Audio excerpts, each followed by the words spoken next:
Salut tout le monde, bienvenue sur la chaîne Pomme de Tech. Alors aujourd'hui, on va tester l'iPhone 16 Pro Max que j'ai là dans les mains.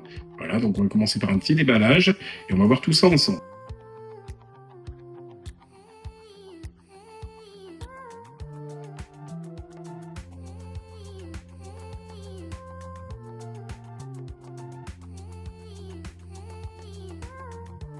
L'iPhone 16 Pro Max apporte plusieurs nouveautés intéressantes. Il est équipé d'un écran OLED de 6,9 pouces avec un taux de rafraîchissement adaptatif de 1 à 120 Hz, offrant une expérience visuelle plus immersive.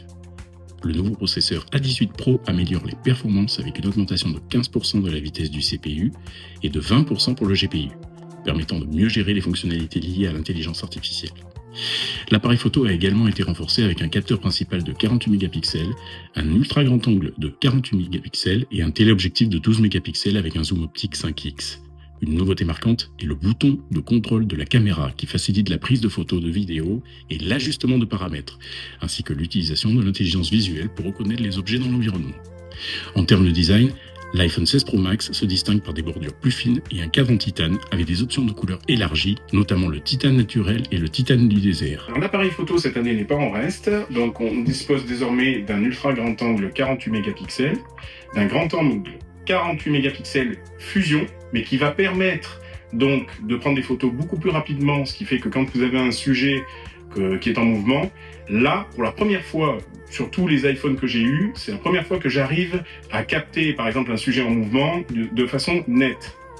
Après, au niveau de la différence de photos, j'avais un 15 Pro avant, entre le 16 Pro Max et le 15 Pro, ça joue au niveau surtout de la luminosité, c'est un peu plus net, mais c'est surtout sur les sujets en mouvement. Ça, c'est capital. Voilà. Un autre point aussi important, c'est les micros. Quand l'iPhone enregistre, il va enregistrer en audio spatial, et ça change tout, parce que du coup, vous allez pouvoir isoler la voix de quelqu'un.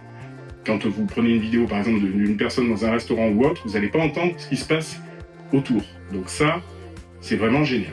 Je fais pas plus long pour l'iPhone 16 Pro Max, donc voilà ce que moi j'en pense, mais dites-moi ce que vous en pensez en commentaire, et n'hésitez pas à vous abonner, liker, en cliquant sur la cloche, pour suivre les prochaines vidéos de la chaîne Pomme de Tech.